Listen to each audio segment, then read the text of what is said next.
Assalamualaikum warahmatullahi wabarakatuh.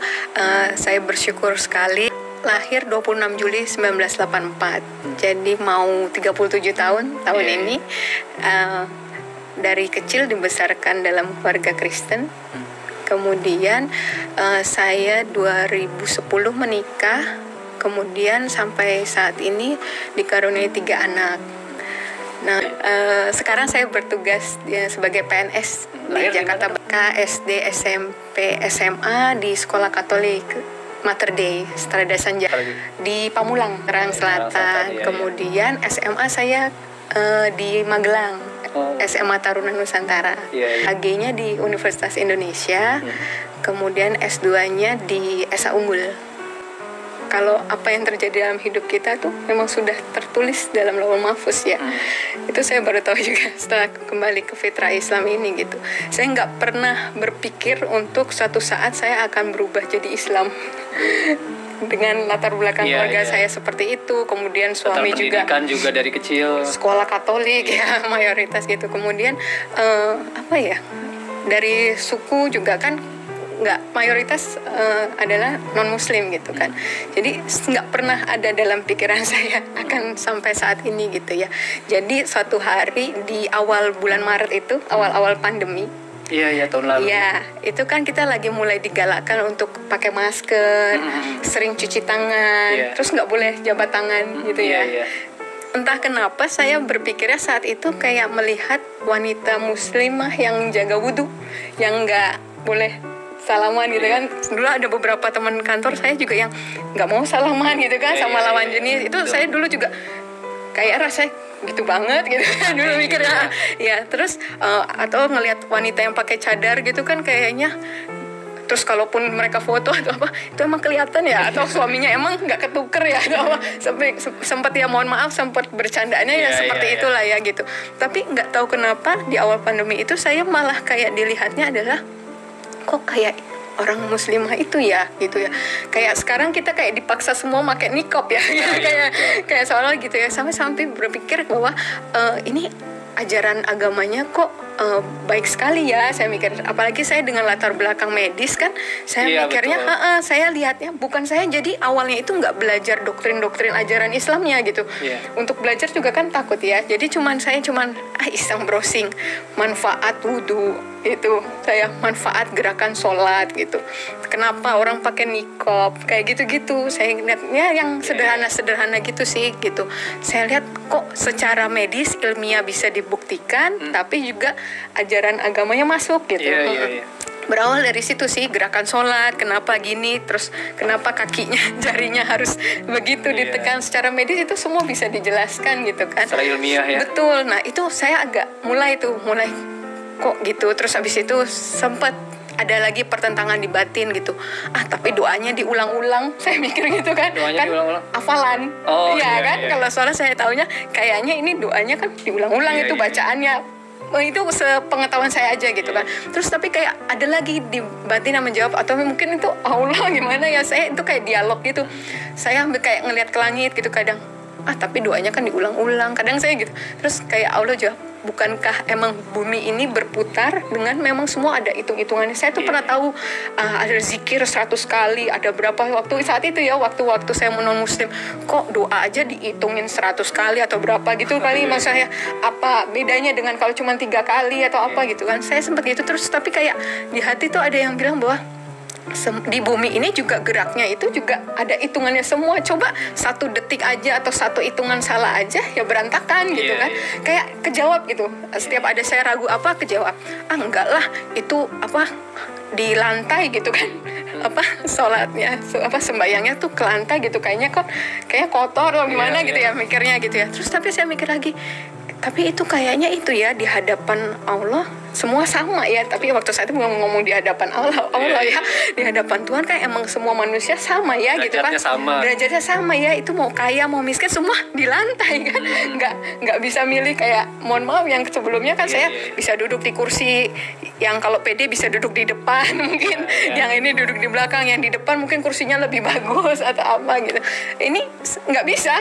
Mau duduk di depan mau belakang ya tergantung kamu datang ya kan, ya, kita bisa saf paling depan yang laki-laki ya gitu kan.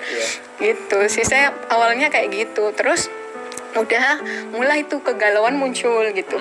Saya kalau diibaratkan kayak ada di persimpangan jalan gitu Mas, antara saya masih lakukan yang lama tapi kok kosong, ragu-ragu, ada keraguan gitu. Iya betul, saya nganterin anak ke sekolah minggu ya, terus habis itu saya ibadah sendirian gitu kan, di ibadah yang dewasa, tapi pulang tuh kayak ada yang apa gitu, kayak nggak seperti biasanya gitu. Tapi untuk melakukan yang cara Islam juga belum bisa, belum belajar gitu kan. Udah sampai akhirnya beberapa saat itu malah nggak ibadah sama sekali. Iya, terus abis itu akhirnya saya... Itu berapa lama nggak ibadah sama? Enggak sih, dalam hitungan mungkin 2 mingguan itu ya. Karena kan awal Maret, saya akhirnya 2 mingguan kemudian tuh saya nggak pede ya rasanya. Kalau orang biasa beribadah terus nggak ibadah, kan rasanya kayak nggak yakin, nggak pede, takut gitu ya, kayak cemas gitu. Akhirnya nggak bisa nih, saya harus ngalah nih, harus salah satu nih gitu kan, saya pikir gitu. Udah, terus saya cerita sama salah seorang teman gitu ya, karena saya nggak tahu harus gimana gitu. Nah, apa namanya, tapi ke temannya satu agama juga ya? Islam. Justru Islam. Karena saya langsung ke yang Islam, tapi memang laki-laki. Saya bilang, karena saya pikir kalau perempuan, saya kan perempuan ya. Kalau perempuan kayak agak bocor halus kan. Saya takut kalau sampai bocor ya, Pak. Ini saya perempuan juga. Mohon maaf. Nah, terus akhirnya saya cerita gitu, terus tapi menurut beliau senang ya, maksudnya ada ketertarikan terhadap Islam. Saya tadi cuma cerita sebatas yang tadi saya cerita juga. Terus tapi beliau bilang kalau kan nggak boleh ya, bukan muhrimnya. Nah, diarahkan untuk saya datang ke Mualaf Center. Mualaf Center Umiren ya? Belum. Belum ya. Kebetulan ketemu dengan Bunda Sri di Mualaf Center di Jakarta Barat, Duri Kepa. Nah, itu memang teman saya itu pesan gitu kan, cari yang ahwat, terus cari kalau dia menjelekkan agama kamu sebelumnya nggak usah diteruskan. Kalau misalnya dia nggak ngajarin tauhid juga nggak bisa diteruskan gitu. Pesannya gitu. Oh ya udah, terus saya ke sana. Itu sudah kadarullah juga ya. Jadi waktu saya janjian jam 9 hari Minggu, saya ingat 15 Maret itu 9 kurang 10 saya udah sampai di sana. Terus kaget bundanya, aduh saya lupa nggak cancel, soalnya itu hari pertama lockdown. Dia udah nggak mau buka harusnya, tapi saya yang lupa ngabarin, kata dia itu nggak apa-apa masuk gitu. Setelah saya duduk sebentar gini, terus ada juga yang datang lagi, yang lain datang, ditolak semuanya, di reschedule sampai hari ini. Karena belum lockdown itu. Betul, sampai hari ini katanya. Saya tanya, soalnya saya sampai saat ini masih ngaji sama Bunda Sri kan, itu belum buka Bunda, belum katanya gitu.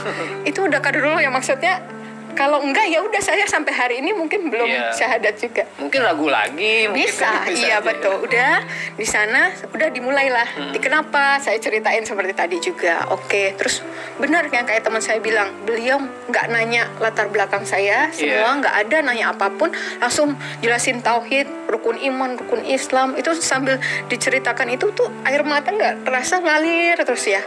Dari jam 9 sampai menjelang zuhur. Bunda nanya, gimana? Dokter Karissa sekarang mau gimana? Kata dia gitu. Ya Bunda, saya belajar dulu, saya bilang gitu. Kalau yakin nanti saya masuk Islam, saya bilang gitu. Terus Bunda bilang, ya boleh gitu kan. Tapi gak dihitung pahala ya, katanya gitu. Karena kan belum, katanya gitu. Mau Dokter Karissa baca Quran, mau Dokter Karissa sholat, itu belum dihitung pahala. Oh gitu, saya gitu. Emang kalau syahadat isinya apa Bunda? Percaya bahwa Allah itu Esa, percaya, saya bilang. Percaya Muhammad utusan Allah, percaya, saya bilang gitu. Ya udah, itu isinya syahadat. Ya udah, saya syahadat, saya bilang gitu. Gak ada mikir gimana tuh, gak ada saat itu. Dan memang Bunda juga kan gak jelasin apapun di luar tauhid itu kan. Udah gitu, Bunda ngambilkan gamis, kerudung, saya azan zuhur saya dibimbing ucap syahadat. Bunda bilang sih pas terakhir itu, ini informal ya, kalau misalnya Dokter Karissa nanti lebih yakin mau diulang di masjid dengan saksi lebih banyak, silakan, katanya gitu. Tapi nggak tahu kenapa di hati saya ngerasanya ini nggak informal karena sudah di hadapan Allah gitu kan. Saya nggak ada mundur lagi karena ini udah di hadapan Allah kan nggak mungkin main-main gitu kan itu. Jadi dengan bekal itu aja saya masuk.